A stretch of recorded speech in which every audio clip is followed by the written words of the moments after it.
I'd like to start by posing a couple of questions that I've been asking to students in my classes for a number of years now. The first one is, do you know who the indigenous people are of the land you are on right now?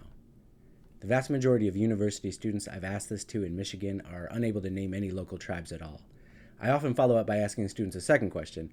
If you don't know who the indigenous people are of this place, why don't you know? And this isn't an exercise intended to shame individual students for not knowing the answer. I actually asked them these questions in the context of an anonymous survey, but the exercise is intended to highlight the fact that we live in a system that actively works to erase indigenous people from our collective consciousness. Author Beverly Tatum describes a study that was done to learn about the perceptions young children have of Native Americans. The children were asked to draw pictures of a quote-unquote Indian, and many drew stereotypical images of Native people dressed in what they thought traditional Native American clothing looked like. Of course, children reportedly learned these images from representations of Native people in popular media, including cartoons like Peter Pan. All of these drawings seemed to be imagining Native Americans in the past tense. It did not seem to occur to most of the children that indigenous people could be depicted as wearing jeans and a t-shirt or other modern clothing. And this reflects how indigenous people are thought of in the American consciousness as existing only in the past, no longer in the present, essentially erased from existence altogether. Today, however, there are nearly 600 federally recognized tribes in the U.S., 12 of them in Michigan, and a majority of people in or from Mexico have indigenous ancestry as well, with more than 7.4 million people in Mexico who still speak an indigenous language. Additionally, there are also many indigenous descendants who, because of the process of colonization, are not officially enrolled in a tribe. So, if there are tens of millions of indigenous people living across North America, the United States, and in Michigan, then why are indigenous people so often talked about in the past tense? Why is it that so few people are able to even name the tribes of the area where they now live? We could place blame on school systems for doing an inadequate job of teaching students about indigenous histories, but the truth is that this system of erasure is not limited to school systems. Rather, the erasure of indigenous people has been promoted by all the various sectors of Western society that aim to replace native societies. This video introduces the concept of colonialism and provides a brief overview of some of the tactics that are used by colonial powers to subjugate indigenous people, especially in North America. It'd be impossible to adequately cover in detail the more than 500 years of European occupation of Turtle Island or the Americas. Instead, this video is meant to serve as an introduction to the scale of violence and disruption that these histories have produced, and in turn, the video is meant to help build a foundational understanding of how today's institutions continue to utilize colonial tactics, values, and ways of thinking. Here you see a rendering of land in the modern U.S. that was taken by colonizers from the year 1776 forward. And this is accompanied by a broad definition of colonialism, the policy or practice of acquiring full or partial political control over another group, occupying it with settlers, and exploiting it economically. And this is the process that has played out and led to the formation of nation-states in North America, Canada, Mexico, and the U.S., though the formation of each of these countries was dramatically different. That's why colonialism is a broad way of naming and understanding this systematic and sustained attack on indigenous ways of being. A decolonial analysis, or an analysis that centers the perspectives of indigenous people, understands colonialism as the major overarching system of oppression. Colonialism is a system that produces the current economic and identity frameworks we're living in. Neoliberal capitalism that is greatly shaped by a sense of nationalism and imposes a sense of belonging to or exclusion from a nation state.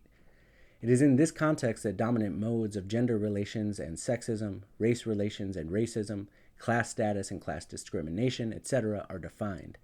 And it is through these lenses that issues are produced, everything from individual feelings of isolation and loneliness to global climate change. What you see listed here is not a complete list, but rather examples of issues that get produced through this colonial system of frameworks. European colonization of the Americas has been one of the most seismic events in world history. Some scholars estimate European colonizers killed around 70 million indigenous people within roughly the first 100 to 150 years of colonization. Throughout history, colonizers have used many tactics to erase indigenous people that could be understood as genocide and ethnocide. So that means through literal acts of violence, such as kidnappings, enslavement, murder, forced displacement from ancestral lands, and massacre and waging warfare. And when those kinds of tactics no longer work, the goal becomes to erase indigenous ethnicities by forcing indigenous people to leave their cultures behind and adopt European customs, language, food, ways of organizing communities, and more. And in many ways, tactics of genocide and ethnocide overlap. Colonization focused on destruction of the natural environment has been used both as a way of killing natives and also of breaking native identities and cultures. While there is significant evidence indicating several instances where Native Americans and Europeans had contact before 1492, Christopher Columbus's initial voyage to the Caribbean still marks an important moment, bringing the process of colonization to fruition. On his first voyage, Columbus kidnapped at least 27 natives. He wrote of indigenous people that, quote, "With 50 men, they would all be kept in subjection and forced to do whatever may be wished. They are fitted to be ruled and set to work. And you may build towns and teach them to go clothed and adopt our customs. They would make good and industrious servants." End quote. In 1494, Columbus proposed to the Spanish crown that enslaving indigenous people would pay for the cost of conquest. They began by enslaving Taino people. Native scholar Jack Forbes estimates that Columbus and his men probably shipped around 6,000 enslaved indigenous people to Europe, and that tens of thousands more indigenous people died making those forced voyages. Spanish colonizer Hernán Cortés and his men arrived in what is today Mexico in the year 1519 near present-day Veracruz. They had proceeded to make their way inland, making alliances with or attacking local indigenous tribes as they saw fit. One example of this is known as the Cholula massacre, where Cortés summoned local leadership to a courtyard in front of a temple. His heavily armored and armed conquistadors then attacked the assembled crowd, mostly unarmed noblemen, priests, and other city leaders, firing guns and crossbows and hacking with steel swords. The shocked populace of Cholula trampled one another in their vain efforts to escape. Meanwhile, another local group, who were traditional enemies of Cholula, rushed into the city from their camp outside of the town to attack and pillage. Within a couple of hours, thousands of Cholulans lay dead in the streets. The massacre sent a clear message to indigenous groups what the Spanish were capable of, and that the Aztec Empire could not necessarily protect them from these invaders. Cortés next set his sights on the Aztecs, who were typically considered to have been the largest and most brutal society in what is today Mexico. In just 2 years, colonizers were able to conquer the Aztecs.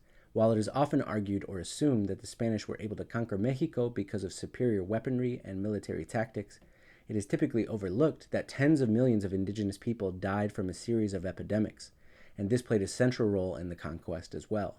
In and around the year 1520 alone, 8 million people died from a smallpox outbreak. A couple of decades later, 12 to 15 million more died in a different outbreak. This greatly depleted indigenous armies and their capacity to resist Spanish invasions.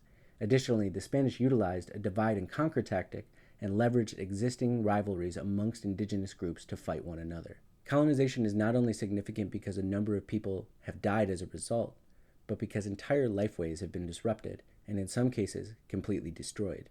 One of the most impactful forms of colonization was the way that it changed indigenous relationships with the natural environment.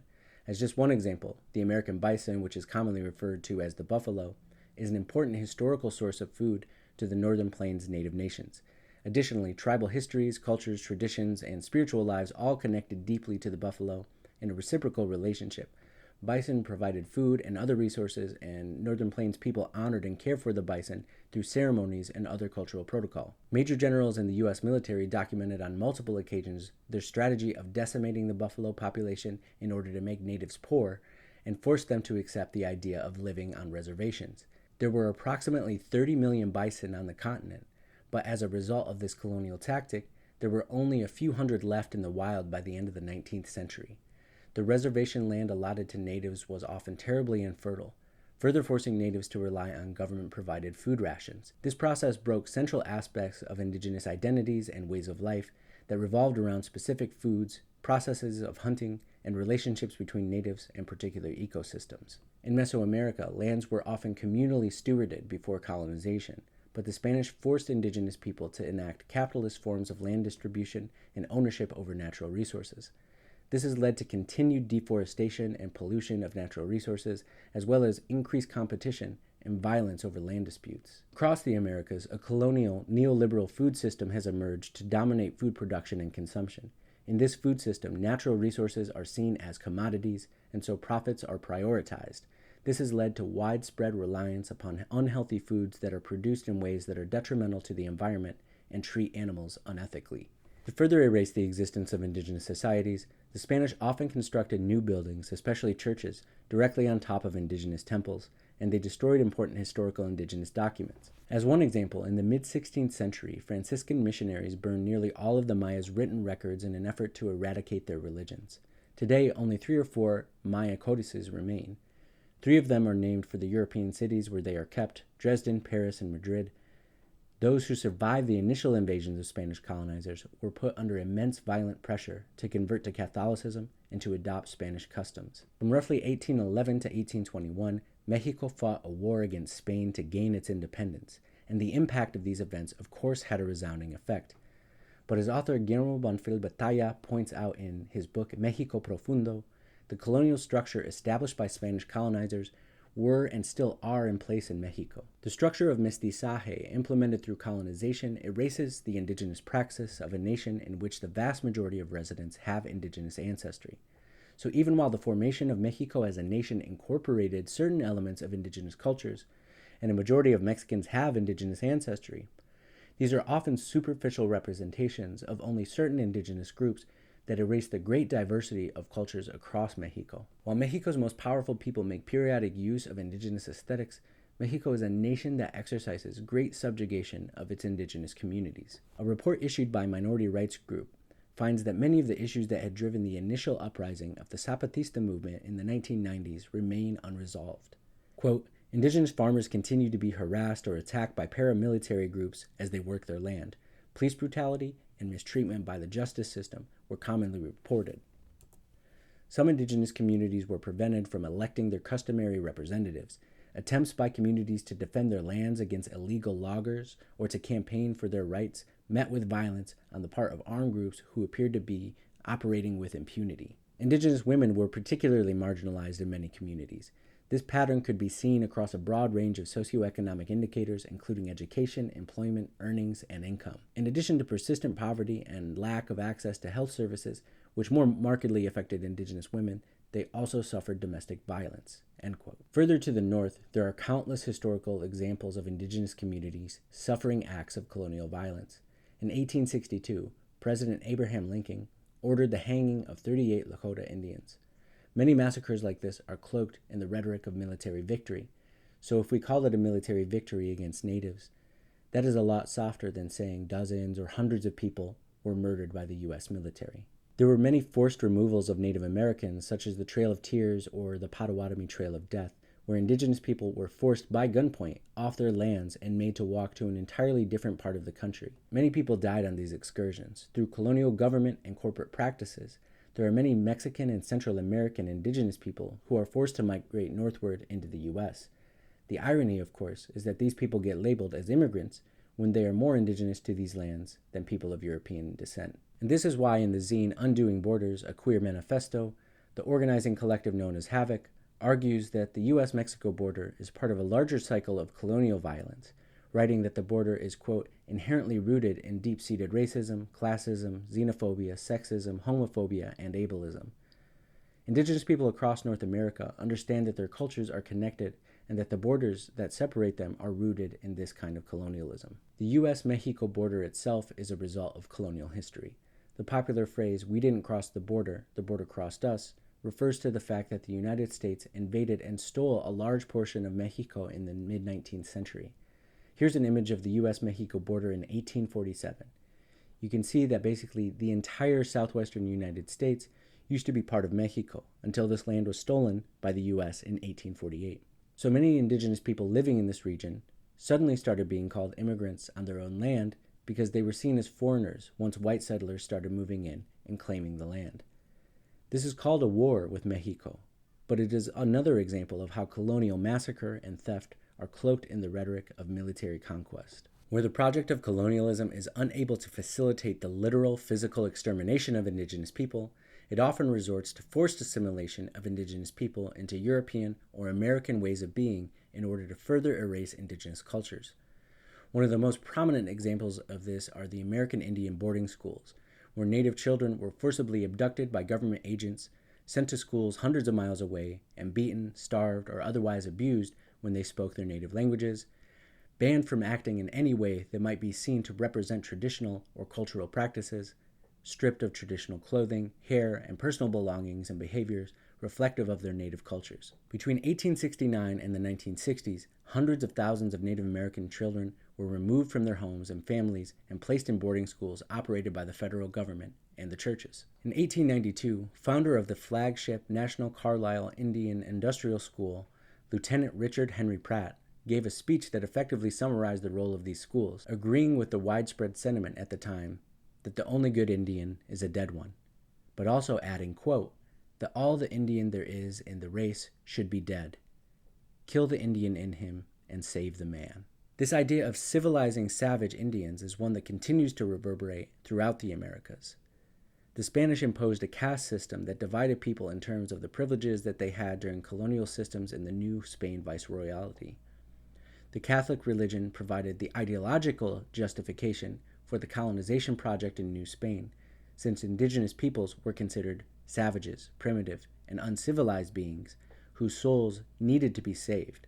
In the Spaniards' view, indigenous people needed to be converted to Catholicism by whatever means necessary. The conversion project that started during colonial times to save indigenous people's souls was replaced by a new and ongoing assimilation project to foster a homogeneous national mestizo identity when Mexico became a new socio-political entity after its independence in 1821. The cultural diversity of indigenous peoples in Mexico was an obstacle to achieving such a goal. Across the Americas, education about indigenous histories is under-resourced when it is resourced at all. This erasure is seen also in common political rhetoric. Here we have a tweet from Republican politician Marco Rubio where he says, "America is the first power in history motivated by a desire to expand freedom rather than its own territory," which is obviously just completely incorrect, historically speaking. The concept of manifest destiny, or taking all of the land that was in front of them, was central to the creation of the United States. And this is not to pick on Republicans in particular. You would find, I think, similar sentiments or erasure happening in the comments of many Democratic or other politicians as well. You'll often hear people try to defend immigrants by saying that, well, everybody's an immigrant here, which further erases the existence of indigenous people. Many decolonial scholars and activists have observed that indigenous people often have an intense relationship with other struggles for social justice because the specificity of indigenous struggles are overlooked because they are rooted in claims to land and the pursuit of autonomy or sovereignty that builds power outside of non-indigenous institutions. Unlike other forms of social change, sovereignty and autonomy do not simply equate to obtaining equal treatment or civil rights within the U.S. Rather, they are concerned with the full cultural self-determination, the ability of a people to practice their own ways of being. This requires both undoing the harms of colonialism and maintaining the ability to continue cultural knowledge and cultural practices into the future. Indigenous people in diaspora face a unique set of challenges because there are multiple forms of colonialism and overlapping conceptions of indigeneity that need to be navigated. Indigenous people who migrate north from Latin America are reframed as immigrants using a nationalist logic that centers the nation-state as a primary mode of thinking about one's relationship to the world. Hundreds of thousands of Latin American immigrants are deported each year, and the vast majority of them are indigenous people. People typically migrate here because the places they're coming from are economically unstable and plagued with violence. These problems have been created through hundreds of years of colonialism, invasions by the U.S., American corporations extracting wealth from local communities and displacing them. Activists and scholars argue that when we imprison and deport these migrant people, we are erasing the role the U.S. has played in forcing people to migrate. This is what Laura Gomez means in her book Inventing Latinos, when she argues that colonialism and immigration exist on a continuum. She titles one of her chapters, "We Are Here Because You Were There," meaning that colonization and U.S. imperial intervention into Latin America have been one of the greatest factors driving immigration to the U.S. They are being excluded on the basis of nationalism, American identity, the idea that you are not us, so you don't belong here. But that idea is based on a colonial logic, the erasure of indigenous people, and the imposition of imperial borders. So there's many different ways to do decolonial work that center the needs of indigenous communities, and having a deep understanding of the history and ongoing impact of colonial systems of power is necessary in order to envision and enact transformational solutions that avoid reproducing that logic of colonial and capitalist worldviews.